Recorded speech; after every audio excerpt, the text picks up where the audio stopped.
অনেকগুলো রিলে আছে। রিলে সম্পর্কে জানতে হলে আগে জানতে হবে রিলে কী জিনিস, রিলে কীভাবে কাজ করে, এরপরে বিস্তারিত জানবেন। আজকাল আমরা অনেকেই বাইক ব্যবহার করি, বাইকে অনেকে বলি যে রিলে লাগাতে হবে হর্নের সাথে, যেমন সেলফের সাথে রিলে লাগানো থাকে। কারণ কি, সেলফে তো আমরা সামান্য একটা সুইচের চাপ দিলেই সেলফের মোটর ইঞ্জিনকে স্টার্ট করে, কিন্তু অ্যাকচুয়ালি কি এতটা ক্ষমতা আছে যে সুইচের, যা দিয়ে সেলফের মোটরকে ঘোরানো সম্ভব? অ্যাকচুয়ালি সেই ক্ষমতা সেলফের মোটরের মানে ওই সেলফ স্টার্টার সুইচের নাই, যা দিয়ে আমরা বাইক স্টার্ট করি, প্রাইভেট কার বলেন, বাস। সেই ক্ষেত্রে রিলে ব্যবহার করে, যেটাকে সেলফ স্টার্টার বলে ডাকে, সেটা হচ্ছে রিলে, এক ধরনের রিলে। রিলে হচ্ছে ইলেকট্রিক্যাল সুইচ। রিলে হচ্ছে ইলেকট্রিক্যাল সুইচ, যার কাজ হচ্ছে যে কোনো একটা সিগন্যালের মাধ্যমে একটা সুইচকে অন করা, অন বা অফ করা। যেমন এইটা একটা রিলে, এটা দিয়ে ভালো বুঝতে পারবেন। এটা একটা বড় রিলে। এখানে দেখেন, এর খাপটা খুলে দিই তাহলে বুঝতে পারবেন যে রিলের মূলত কন্ডিশন হচ্ছে দুইটা, নর্মালি ওপেন থাকবে অথবা নর্মালি ক্লোজ থাকবে। নর্মালি যদি ওপেন থাকে তাহলে সিগন্যাল দেওয়ার পরে ক্লোজ হবে, অথবা নর্মালি ক্লোজ থাকবে, সিগন্যাল দেওয়ার পরে ওপেন হবে। এই হচ্ছে সিস্টেম। তাহলে এখানে দেখেন রিলে, রিলের জন্য প্রথমে দরকার একটা সলিনয়েড কয়েল। সলিনয়েড কয়েলের কাজ হচ্ছে যে এই যে সলিনয়েড কয়েলের কাজ হচ্ছে যে এই সলিনয়েড কয়েলে যে বিদ্যুৎ আসবে, সিগন্যাল যে আমরা দিব, সেই সিগন্যালটা এসে এখানে বিদ্যুতায়িত করবে, এনার্জাইজড করবে। হলে তখন এখানে একটা চুম্বক তৈরি হবে, ইএমএফ, ইলেকট্রোম্যাগনেটিক ফোর্স। এখানে একটা ইএমএফ ক্রিয়েট করবে, ইলেকট্রোম্যাগনেটিক ফোর্স, যার ফলে এই পাশে যে প্লেটটা আছে দেখতেছেন, মেটাল প্লেট, এই মেটাল তো চুম্বক আকর্ষণ করে চুম্বক ধর্মের সাথে। তখন কি হবে, এটাকে টান দিয়ে ধরবে। এরকম যখন এইখানে টান দিয়ে ধরবে, তখন এইখানে দেখেন এই যে কন্ডাক্টর, এটা হচ্ছে ডাবল লাইন রিলে, এই পাশে একটা লাইন, এই পাশে একটা লাইন। এখন এই যে কানেকশনগুলো দেখছেন, কানেকশন হচ্ছে এইটা আর এইটা হচ্ছে সলিনয়েড এই কয়েলের সাথে, সলিনয়েড কয়েলের সাথে, অর্থাৎ একে অপারেট করবে। এটা হচ্ছে এসি 220 ভোল্ট, এটা এসি 220 ভোল্টের মাধ্যমে অপারেশন হয়। এই যে কয়েলে যে তার, চিকন তার, আর এই পাশে আরেকটা দেখছেন চিকন তার, এই দুইটা তার এইখানে আর এইখানে সংযোগ হয়েছে। তাহলে এইখানে আর এইটাতে, এই দুইটাতে আমরা যখন কোনো সিগন্যাল দিব, তখন সেই সিগন্যাল অনুযায়ী কয়েলটা এনার্জাইজড হবে। এরপরে এই সুইচটা, এখন দেখেন নর্মালি এই পাশে সংযোগ হয়ে আছে, আপনারা বুঝতে পারছেন, অলরেডি দেখতে পাচ্ছেন। হ্যাঁ, নর্মালি কিন্তু এইটার সাথে সংযোগ হয়ে আছে। এই যে পিনটা আছে, এই পিনটা হচ্ছে এই পাশের পিনটা, অর্থাৎ 1 2 আর এইখানে একটা, 3টা পিন একসাথে আছে। এখন এইটা দেখেন নর্মালি কিন্তু এটার সাথে অন হয়ে আছে, অর্থাৎ আর যখন আমি এখানে সিগন্যাল দিব, তখন সে কী করবে, এটা টান দিয়ে ধরবে। এটা যখন এরকম টান দিয়ে ধরবে, তখন এটার সাথে সংযোগ হয়ে যাবে, অর্থাৎ এটা ডিসকানেক্ট হবে, এটা কানেক্ট হবে। এটাই হচ্ছে মূলত রিলের কাজ। যেটা সিঙ্গেল, সেটা মনে করেন যে শুধু ওপেন থাকে, যখন যেমন সেলফ স্টার্টারে এই সংযোগটা থাকে না, এরকম ওপেন থাকে। যখনই সেলফের সুইচ দেওয়া হচ্ছে বাইকে, তখন সে সংযোগ হয়ে যাচ্ছে, এটা গিয়ে সংযোগ হয়ে যাচ্ছে। সংযোগ হওয়ার ফলে কী হচ্ছে, হাই কারেন্ট পাস করতেছে, অর্থাৎ আমি লো কারেন্টের একটা সিগন্যাল দিয়ে হাই কারেন্টের একটা প্রবাহ নিতে পারলাম, আমি এখান থেকে হাই অ্যাম্পের একটা প্রবাহ নিতে পারলাম, এইটুকুই। এখন আমরা এটাকে দেখি অপারেট করে যে আমার এটা ঠিক মতো কাজ করতেছে কিনা, আমি যেটা বললাম সেটা হচ্ছে কিনা। তাহলে আমরা কি করি, এটার সাথে আমরা একটা এসি বিদ্যুৎ সংযোগ দিয়ে দিই।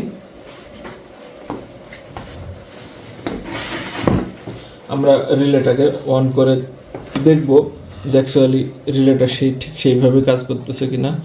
তাহলে আমরা, এটা এসি রিলে, এটা এসি 220 ভোল্ট, আরেকটা হয় ডিসি 12 ভোল্ট, ডিসি 24 ভোল্ট, এরকম ভোল্টেজ অনুযায়ী। যেমন ওয়েল্ডিং মেশিন, যেটা সার্কিট ওয়েল্ডিং, ইনভার্টার ওয়েল্ডিং, সেগুলোতে 24 ভোল্ট থাকে। এরকম মনে করেন যে 24 ভোল্ট থাকে, 12 ভোল্ট থাকে, আইপিএসের ক্ষেত্রে 12 ভোল্ট থাকে। এখন দেখেন, এই যে আপনাদেরকে এখন দেখাই, তাহলে বুঝতে পারবেন যে আমি কিন্তু রিলেতে কোনো হাত দিলাম না। এখন আমি এখানে বিদ্যুৎ সংযোগ দিব, বিদ্যুৎ সংযোগ দিয়ে রিলেটা অ্যাক্টিভ করব। তাহলেই দেখেন কি করবে, এই দেখেন, আবার ছেড়ে দিলাম, এই যে ওটা চলে গেল, আবার সংযোগ দিলাম এখানে। রিলের মূলত কাজই হচ্ছে এটা, যে কোনো একটা সিগন্যালের মাধ্যমে রিলেকে অপারেট করা হয়। যে এই ছেড়ে দিলাম, চলে গেল, ডিসকানেক্ট হয়ে গেল, আবার সংযোগ দিলাম, আবার চলে আসলো। এটাই হচ্ছে মূল কাজ রিলের। এটা হচ্ছে এসি 220 ভোল্টের মাধ্যমে অপারেট করতেছে। এর কয়েলেই লেখা থাকে যে এটা কত ভোল্টেজে অপারেশন হবে, মানে চলাচল, মানে এটাকে নিয়ন্ত্রণ করা যায়। অর্থাৎ এই কয়েল, সলিনয়েড কয়েল, এটা এসি 220 ভোল্ট, যার মাধ্যমে এটা চলতেছে। যেমন এটার ক্ষেত্রে দেখেন, এটাও এসি 220 ভোল্ট, এটার ক্ষেত্রে আরও সহজে বুঝতে পারবেন এটা দেখলে। এটা দেখেন, এই যে লাইন করা আছে পিন, এই পাশে 3টা, এই পাশে 3টা, আর এই দুইটা হচ্ছে কয়েল। এই দুটার থেকে আমি অপারেট করব এখানে 220 ভোল্ট দিয়ে।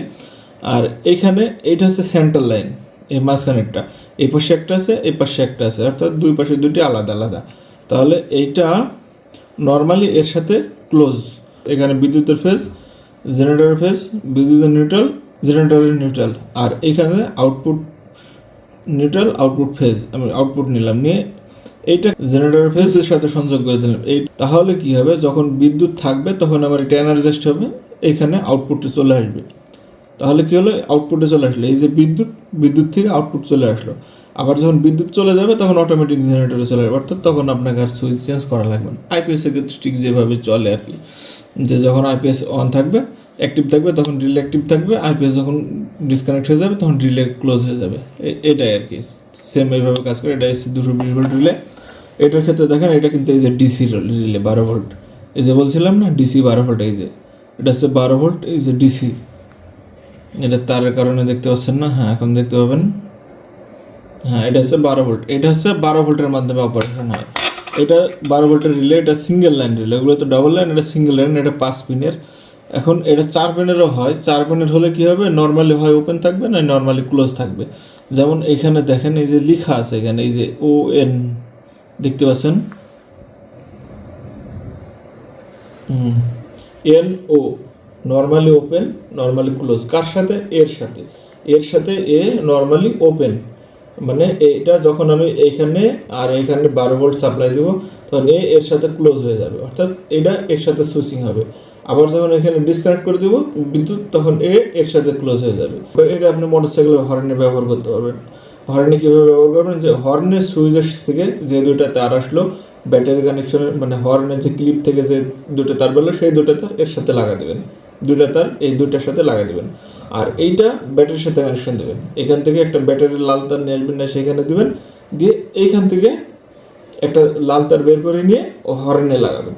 আর ব্যাটারির থেকে আরেকটা কালো তার সরাসরি হর্নে লাগা দেবেন। তাহলে কী হবে, যখন আপনি হর্নের সুইচ দিবেন তখন এইখানে সংযোগ আসলো, দুইটাতে সংযোগ চলে আসলো হর্নের সুইচ দিলে, তখন হর্ন বাজার পরিবর্তে কী হলো, রিলেটা অন হলো। আর রিলেটা অন হওয়ার সাথে সাথে এই সংযোগটা এর সাথে কানেক্ট হয়ে গেল, আপনার সরাসরি হর্নে বিদ্যুৎ চলে গেল। তাহলে এই যে ব্যাটারির থেকে আপনার বিভিন্ন ওয়ারিং ঘুরে তারপরে গাড়িতে গিয়ে হর্ন বাজছে, যার ফলে আপনার যে তারে যে সিস্টেম লস হচ্ছে ব্যাটারিতে, একটু ব্যাটারি ডাউন হলে আপনার গাড়ির হর্ন আর বাজতেছে না, গাড়ির বয়স হলে আজ এখানে তার কাটে, কাল সেখানে তার কাটে, এই লুজ কানেকশন, বিভিন্ন ধরনের ডিস্টার্ব, হর্নের সুইচ বেশি দিন টিকসই হচ্ছে না, বারবার ডিসকানেক্ট হচ্ছে, লুজ কানেকশন হচ্ছে, এই সমস্যাগুলো আর থাকবে না। আপনি মনে করেন যে নিউট্রাল থেকে সরাসরি হর্নে যাবে, আর ব্যাটারি পজিটিভ থেকে এখানে আসবে, আর এখান থেকে আরেকটা পজিটিভ তার বেরিয়ে হর্নে চলে যাবে, আর গাড়ির হর্নের দুই তার এই দুইটাতে আসবে। অর্থাৎ হর্ন দিলে সুইচটা অ্যাক্টিভ হবে, আর এই সুইচের মাধ্যমে কি গাড়িটা চালু করবে। এই হচ্ছে কাজ রিলে। বাসা বাড়িতে একটা মোটর আছে, পানির পাম্প, বারবার সুইচ নষ্ট হচ্ছে, সুইচ অন করতে গিয়ে বারবার সুইচ নষ্ট হয়ে যাচ্ছে, আপনি বিরক্ত হয়ে যাচ্ছেন, সেক্ষেত্রে আপনি এরকম একটা রিলে ব্যবহার করতে পারেন। অথবা আপনার দেখা যাচ্ছে একটা বাড়িতে একটা মোটর চালাবেন, পানির পাম্প, আপনি সেটা অনেক দূরে গিয়ে নিয়ন্ত্রণ করবেন, আপনি মোটা তার অনেক দূর নিয়ে আসলে অনেক খরচ হচ্ছে কস্টিংয়ের কারণে, কারণ তারের দাম বেশি, সেক্ষেত্রে আপনি মোটরের কাছে একটা রিলে দেন, দিয়ে ওইখান থেকে রিলের সুইচিংটা টেনে নিয়ে এসে বাসার ভিতর থেকে আপনি নিয়ন্ত্রণ করতে পারেন, যে কোনো জায়গার থেকে নিয়ন্ত্রণ, চিকন তারে জাস্ট একটা সিগন্যাল দেওয়ার মতো। আর মূল কানেকশন তো রিলে দিয়ে ওইখান থেকে অন করতেছে। আর যদি আপনাদের এরপরও বুঝতে কষ্ট হয় তাহলে আপনারা আমাকে জানাবেন কমেন্টসে, আপনারা কোথায় বুঝতে অসুবিধা হচ্ছে, আমি চেষ্টা করবো সেটুকু সমাধান করে দেওয়ার জন্য। ধন্যবাদ আমার চ্যানেলটি সাবস্ক্রাইব করার জন্য এবং আমার সাথেই থাকার জন্য।